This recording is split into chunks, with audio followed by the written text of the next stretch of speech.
today's episode of PJ and the Beard, we're going to do a 2 for Tuesday. We're recording on a different night, and we got 2 pedals in at one time. But before we get into that, I'd like to ask you to consider subscribing to the channel, click on the notification bell. Your interaction with us helps us interact with great people in the industry. And in this case, we went to our friends at Zzounds, and we got a few pedals in. And tonight, we're deciding to do these together. It could be a Reese's Peanut Butter Cup, or it could be a train wreck. You decide. We got in the Electro-Harmonix LPB-3 linear power booster and the MXR Layers. And in all honesty, I mean, is it because we decided we don't want to do a full video on either one? Is it, what is the reason behind that? As the nights progress, I feel better about both pedals. Mm-hmm. In the beginning of the night, I was kind of like, I don't know what to do with either one of these. So you tell us. So the approach is, could we just kind of figure out something that we liked and fool around with it? This is not a deep dive where we're going to try and go through all the different features. I don't touch this tap, expression, control, audio. If we'd have got an expression pedal out, we'd still be recording sounds. Yeah. So let's start with the MXR. This is really cool. Mm-hmm. I know Pat said he watched about 8 videos. I watched a bunch of videos that people have already done on it. I know I kept walking away like, huh. Right. Like, nothing against that. I just was like, I'm really not sure what's going on here. First time I plugged it in, which was about a couple weeks ago, I was like, really not sure. I plugged it in one time here, and I'm like, I'll figure this out. No. So, here's the way I approached it. I did this first clip on single. So, on single, it's only catching and grabbing and holding one thing at a time. I have the trigger up enough that the next chord I play kind of cuts off the first thing it caught and hold and grabs and holds the next chord. And if you watch the light and listen, you'll see that if you watch what's going on. So these 3 things, it's just like, it's holding first chord, then that light goes out, the second one comes on, it's holding the second chord. I will tell you there's some hidden features underneath, if you hold down the single button or the sub-octave button. And so I added a little bit of chorus. I have it all the way over on chorus. I have it kind of slow. So it's going to be kind of a deeper chorus, but a slow speed. And I think I turned to bring delay up. And every once in a while you hear that, but it's not, I was saying to Pat, it's not like you're controlling a full bore chorus pedal or a full bore. It's adding movement to the layer that it's producing. We're going to keep this short, and I've already talked like 20 minutes. I also, in this clip, at one point hit the sub-octave button.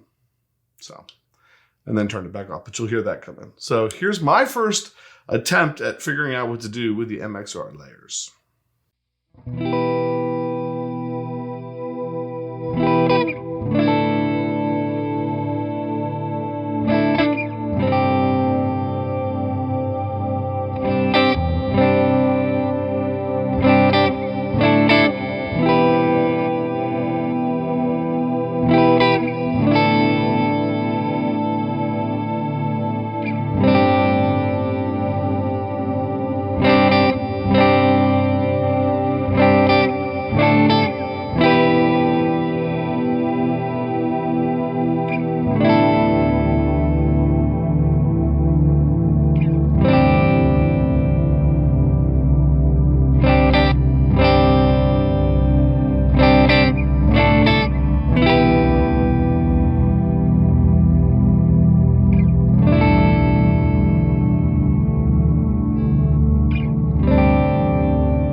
All right, so I was going to jump in here to the LPB-3, which reminded me that we did a video on the LPB-1.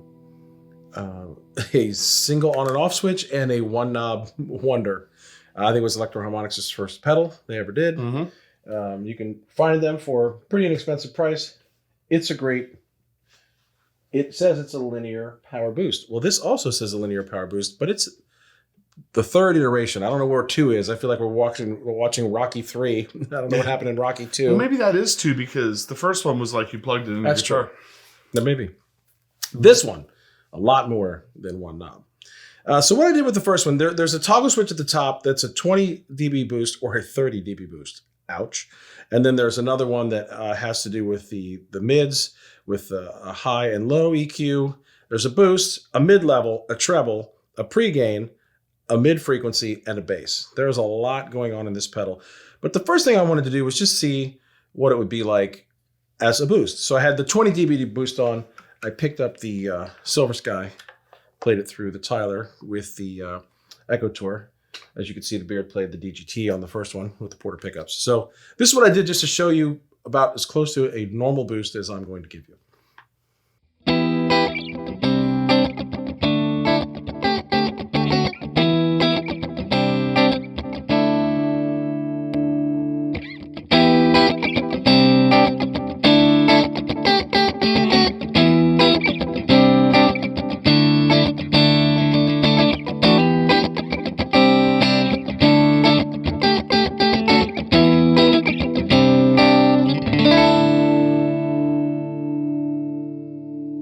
So for my second clip, sticking with the DGT with the Porter pickups, I rolled the decay down a good bit. So I think it was like three. I mean, you'll see it on the screen, right? But I rolled the decay down a good bit. And I'm not sure if I pulled the mix down a little bit or not. But basically, I didn't want it to hold the chord quite as long. I wanted it to be able to drop off. But then I played like this single note stuff, like just this like kind of whatever you call it, riffy kind of thing. And I thought it was interesting, like with the pedal on, how it was grabbing it and where it was putting some things. It was totally a different way of approaching it than the first clip. And at the very end, I hit like an E chord and let go really quick. And it was enough for that. I hit it, let go. You hear how long it took for that attack to come in because there's that little space and then it comes in and you kind of hear how long the decay was. And it's just, I thought it was interesting. I thought it was interesting because it wasn't a way that I saw anybody really kind of approaching. Everything was always these big layers and ambient kind of stuff. And this was just like, what happens if you just leave it on when you're doing something that's not that? So here's that clip.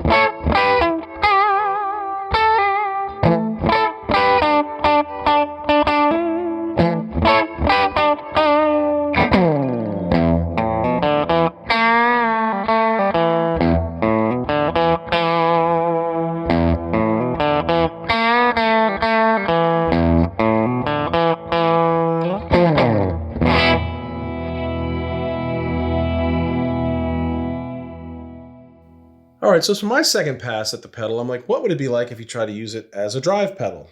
So I set, I still had 20 dB boost, and I just set, I boosted the gain a little bit. There's a pre-gain and there's also a boost. And I had the mids. The mids you can do all kinds of things with. You have to look at the camera to see what I did. I played the Beard's McCarty because it's a wonderful, beautiful instrument. And I started playing without the boost, and then I turned it on. You can hear what it sounds like as a drive pedal.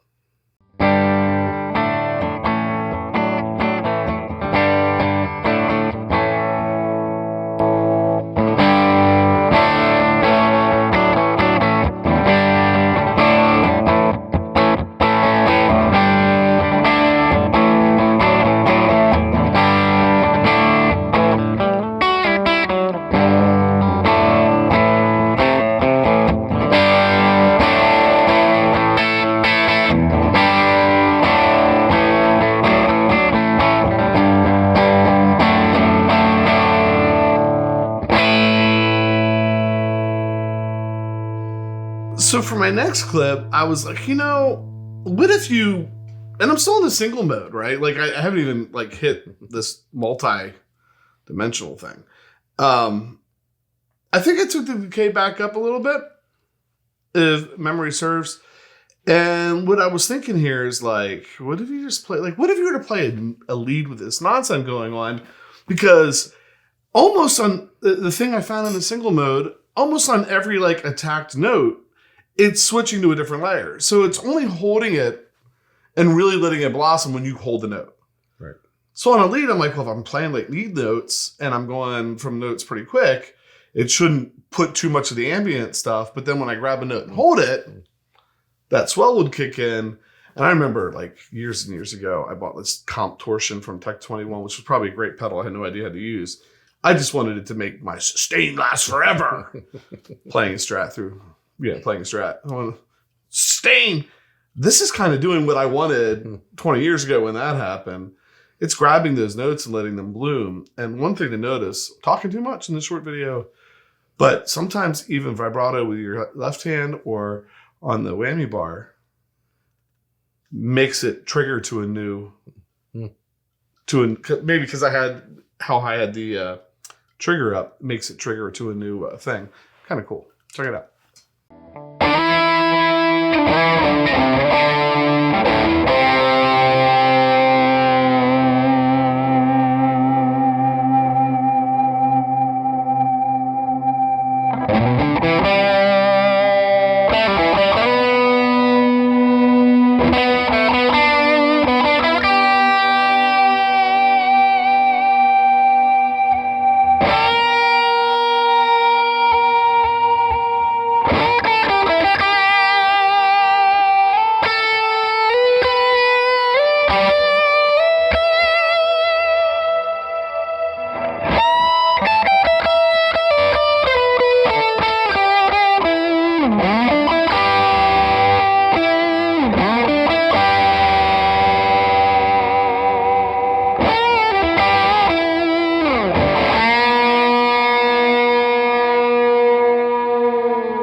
All right, for my next clip, I stayed with the PRS.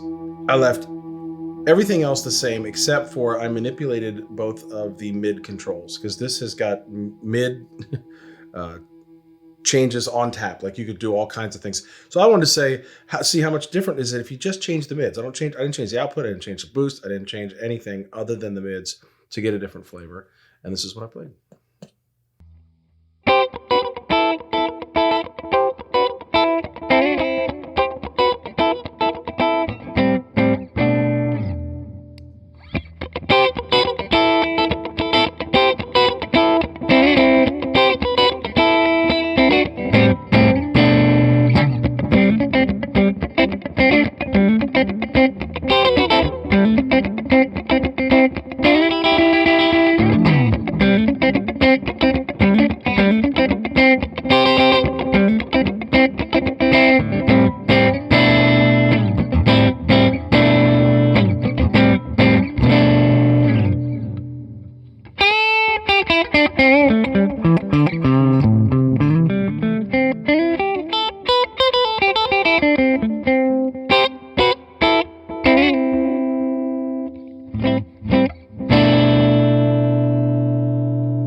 Real quick, because we're not trying to do a deep dive here, but on this LPB-3, let's talk about the mids for 1 second.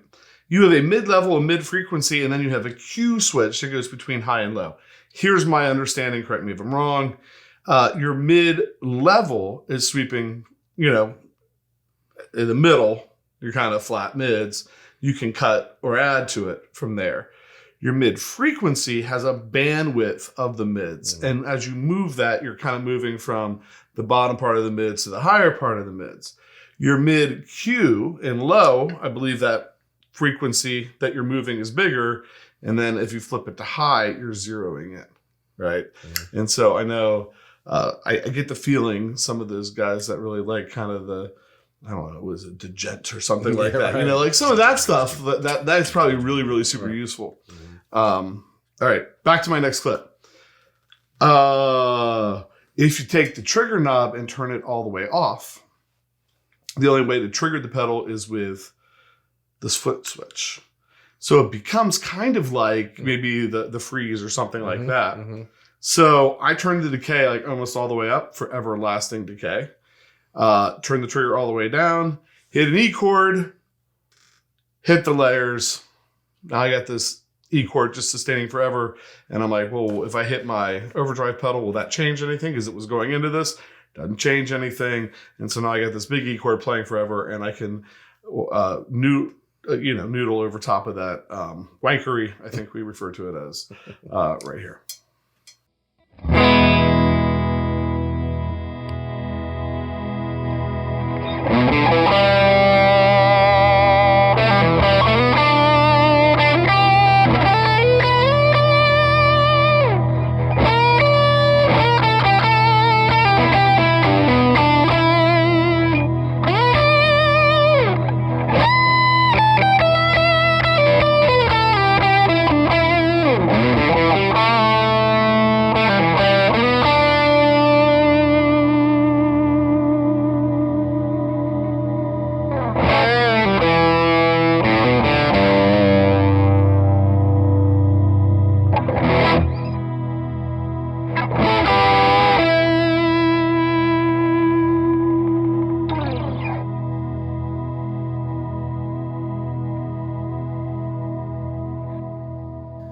All right, for my last clip, we thought, well, how do we use it as a boost? Probably did it a little bit backwards, right? I had the Blues Disorder set up in the front of the chain and had it set, and you'll hear me play some chords. And then I had the LPB-3 set up with a completely different tonal characteristic. So it wasn't just boosting what was coming to it, it changed the shape. So I played through some jazz chords here on the Ibanez Art Core, and then I sustained on a chord, and then I went into what could be a lead line under those chords if we had a looper. So approached it just a little bit differently to show how you can change the tone on the back end of one of your pedals.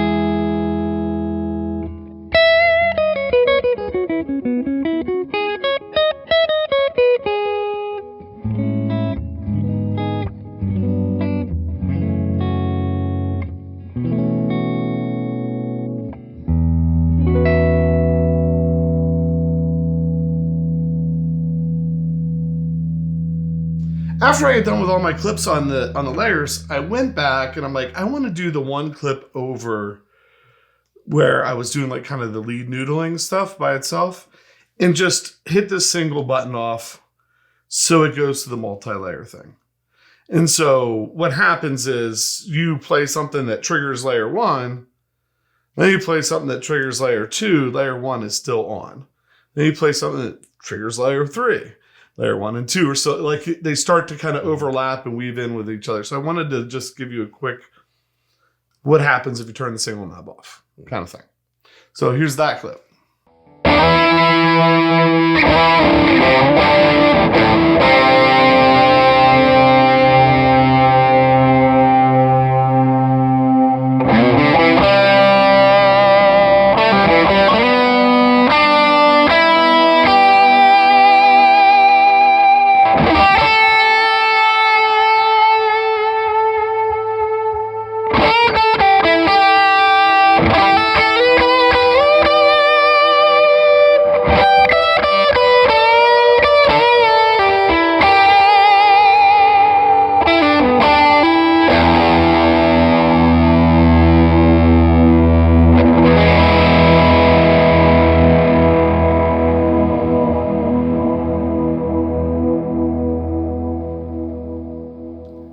All right, most of the time we shoot a video, we want to do an end jam. And so we thought, well, let's pair these two up and play them together. And so I was sticking with the LPB-3. I kept it with the Blues Disorder. All I did was change guitars. I changed to the Ibanez, oh my gosh, the Epiphone. I took the Ibanez, hung it up, grabbed the Epiphone, because these are about to make their trip back to Zzounds. And I thought I would say goodbye to this friend. Yeah. So I had the 335 through the same setting I did when I played with the Blues Disorder and the LPB-3. What did you do? So stuck with the layers, kind of set up the way it was in the first clip. Played the same 3-chord thing that we played in the first clip. The only thing that I changed is I grabbed, and it's still plugged in. Sorry for me popping cables under the microphone. Grabbed the Keeley rotary and threw it in front. It kept it on the slow. What I found in the fast, I mean, I did it in the fast a little bit at the end, but in the fast, it paused so much that it was triggering the pedal. Mm-hmm. So in the slow, that things bloom a little bit better, I thought. So I grabbed that, put that on with the layers, and then why wouldn't you? I grabbed the Eastwood Tiger middle humbucking pickup to play through that.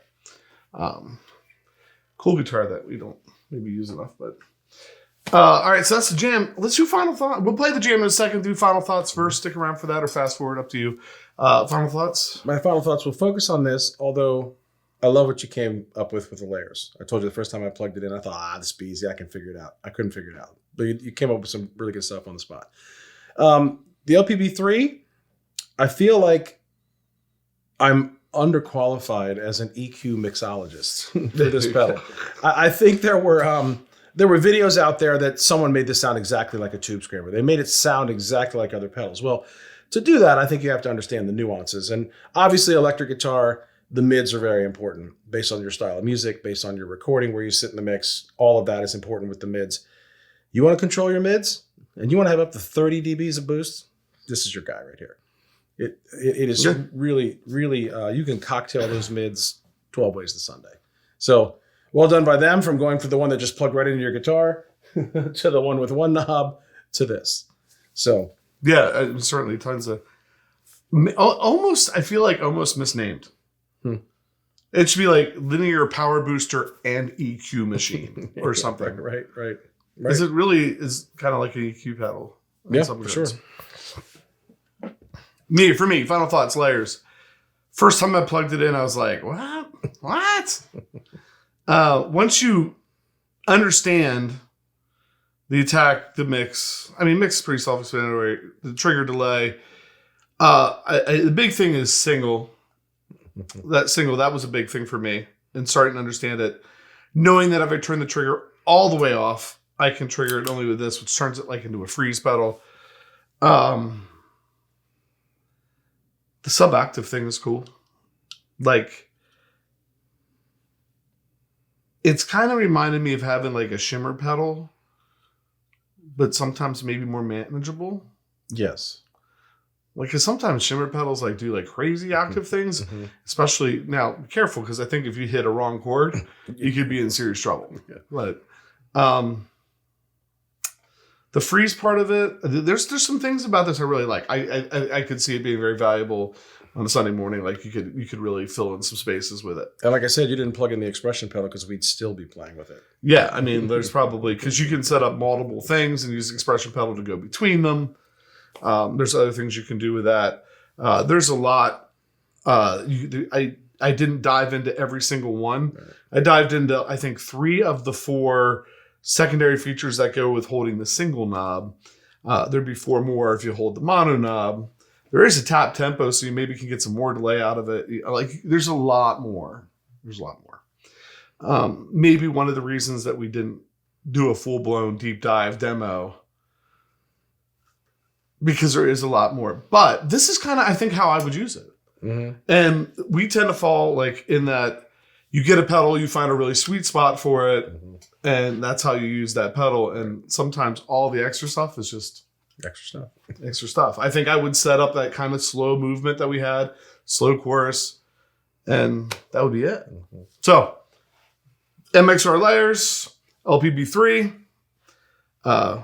both very cool. Hopefully, I mean, you can let us know.